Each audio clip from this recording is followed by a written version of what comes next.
Hello guys, welcome back my channel Bharatiya charity development engineers limited IPO की opening 19 June Wednesday से होने वाली है। क्या इस आईपीओ में हमें अप्लाई करनी चाहिए नहीं करनी चाहिए, इसमें कितना लिस्टिंग गेन मिल सकती है, इसकी जीएमपी क्या चल रही है, अनलिस्टेड मार्केट में कितना पर ट्रेड कर रही है, इसकी बिजनेस मॉडल क्या है, फाइनेंशियल परफॉर्मेंस कैसा है, इन सारे टॉपिक को हम लोग इन डिटेल में डिस्कशन करने वाले हैं।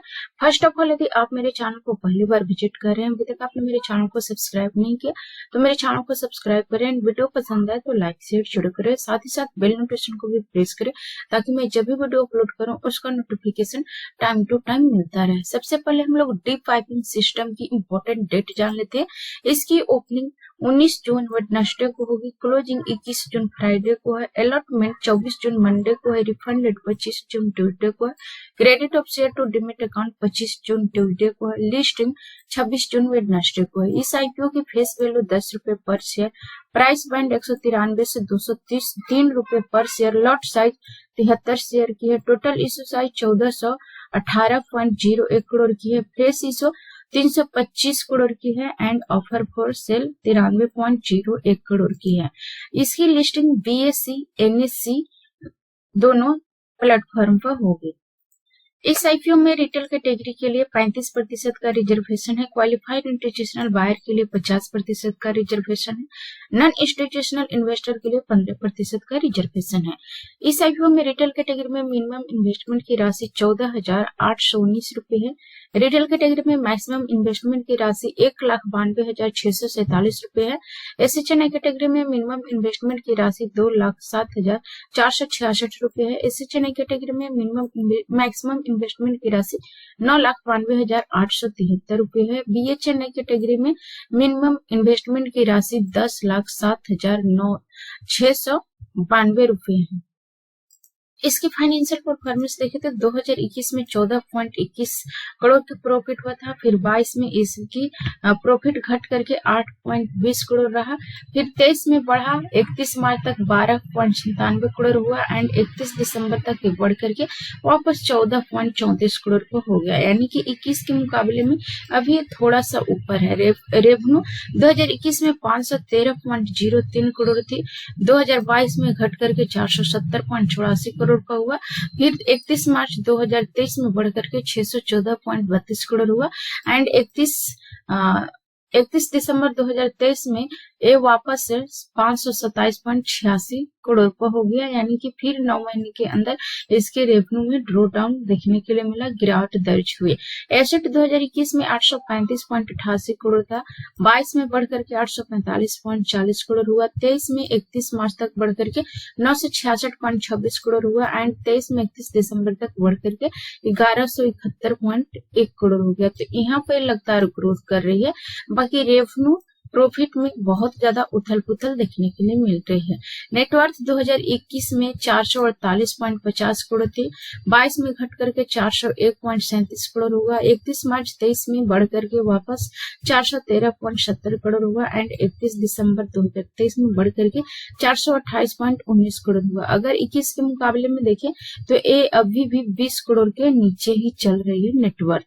रिजर्व एंड सरप्लस 2021 में 432.81 करोड़ थी, जो 22 में घट करके 395.85 करोड़ हो गई, 23 में 31 मार्च तक वापस बढ़ करके 408.70 करोड़ हो गए एंड 31 दिसंबर 2023 में यानी कि 9 महीने के अंदर ये फिर से 380.23 करोड़ पर आ गए। तो यानी कि यहाँ पर 21 के मुकाबले अभी भी ये माइनस में ही चल रहे हैं, कम ही है। अभी यहाँ 432.21 करोड़ था, जो भी घट करके 380.23 करोड़ पर पहुंच चुका है। तो रिजर्व एंड सरप्लस में भी यहाँ पर लगता कमी नजर आ रही है। टोटल ग्रोइंग 2021 में 257.17 करोड़ था, जो धीरे धीरे ग्रो करके 2023 में 31 दिसंबर तक 407.14 करोड़ हो गए। तो यहाँ पर फाइनेंशियल स्थिति बहुत ही ज्यादा उथल पुथल होते हुए दिख रहा है, अप एंड डाउन की स्थिति से गुजर रही है। बहुत ज्यादा इसके फाइनेंशियल परफॉर्मेंस में हलचल है, 4 साल के अंदर बहुत ज्यादा अप एंड डाउन इसमें होते हुए दिख रही है। फाइनेंशियली अगर मुझे रेटिंग देना हो तो मैं इसे 5 में से 5 रेटिंग देना चाहूंगी। ROCE return of equity, ROCE 3.91% है, जो कि यहाँ पर निवेशकों के लिए एक निगेटिव पॉइंट के काम कर रही है। डेब्ट पर इक्विटी 0.85 है, रिटर्न ऑफ नेटवर्थ 3.35% है, पैट मार्जिन 2.63 है, पीई 83 है, pre IPO and post IPO 73.33 है। तो फाइनेंशियल इसकी स्थिति बहुत ही ज्यादा खराब दिख रही है, यहाँ पर बहुत ही ज्यादा उथल पुथल होता हुआ दिख रही है।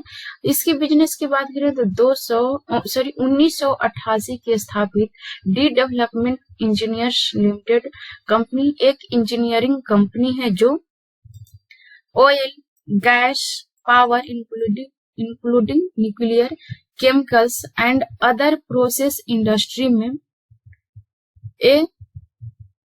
Special process piping solution provides कराती है, जिसके अंतर्गत इंजीनियरिंग, प्रोक्योरमेंट एंड मैन्युफैक्चरिंग की सुविधा देती है। तो इसकी बिजनेस ठीक ठाक दिख रही है, बिजनेस बहुत ही अच्छा दिख रही है, यूनिक बिजनेस है। Oil, gas and power and chemical में स्पेशलाइज्ड प्रोसेस पाइपिंग सोल्यूशन प्रदान करती है। तो बिजनेस काफी अच्छा दिख रहा है, यूनिक बिजनेस है, लेकिन फाइनेंशियल स्थिति इसकी बहुत ही ज्यादा खराब दिख रही है। ये कंपनी एक मैन्युफैक्चरर कंपनी है एंड सप्लायर कंपनी है, जो point products supplies point products यानी कि एक सप्लायर कंपनी भी है एंड मैन्युफैक्चरर कंपनी है। इसके में जो प्रोडक्ट है जो मैन्युफैक्चरिंग करती है वो high pressure piping system, piping spool, high frequency induction pipe bends and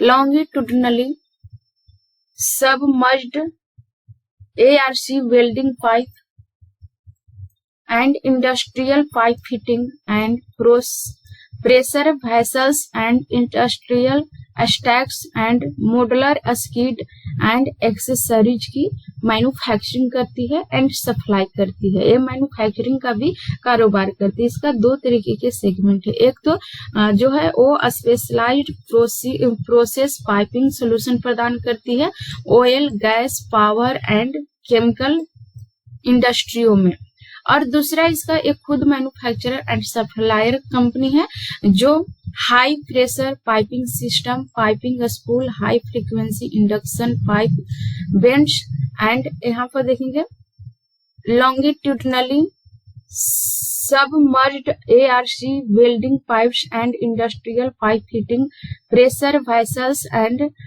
industrial stacks, modular skids and accessories का मैन्युफैक्चरिंग करती है। एक्सेसरीज में जैसे boiler, super heater coils, desuperheaters and other customised manufacturing component यानी कि other component की ये manufacturing करती है। इसके पास 7 मैन्युफैक्चरिंग फैसिलिटी है, पोयल जो हरियाणा में है, Anjar Gujarat, Barmer Rajasthan, Numaligarh Assam and Bangkok Thailand. इसके पास 7 मैन्युफैक्चरिंग कंपनी है जो एक बैंकॉक में भी स्थापित है इसकी manufacturing facility.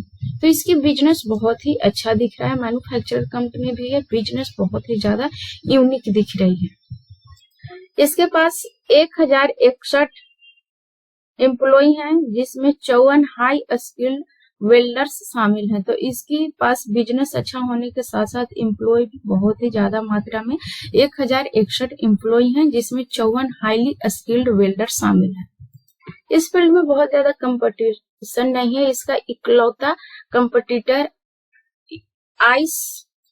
ईस्टजेक heavy engineering limited है जिसका रिटर्न ऑफ नेटवर्थ 8.59 है, यानी कि डी डेवलपमेंट के मुकाबले ईस्टजेक हैवी इंजीनियरिंग की रिटर्न ऑफ नेटवर्थ ज्यादा दिख रही है, 8.59 दिख रही है।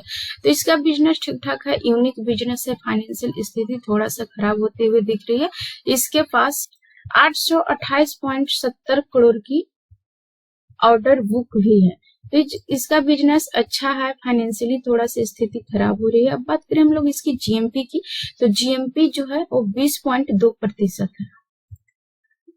20.2% से 12 जून को ओपन हुआ था और अभी ये धीरे धीरे ग्रो करके 24.63 प्रतिशत पर पहुंच चुका, यानी कि 41 रुपए से ओपन होकर के 50 रुपए पर पहुंच चुका है। तो जीएमपी में ग्रोथ देखने के लिए मिल रही है।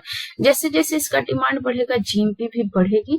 बिजनेस यूनिक दिख रही है, फाइनेंशियल स्थिति थोड़ा सा खराब होते हुए दिख रहा है। अप एंड डाउन 4 साल में लगातार इसको काफी ज्यादा अप एंड डाउन के स्थिति से गुजरना पड़ा है, तो फाइनेंशियल इसकी स्थिति खराब है। जीएमपी भी ठीक ठाक ग्रो कर रही है, बिजनेस अच्छा दिख रही है।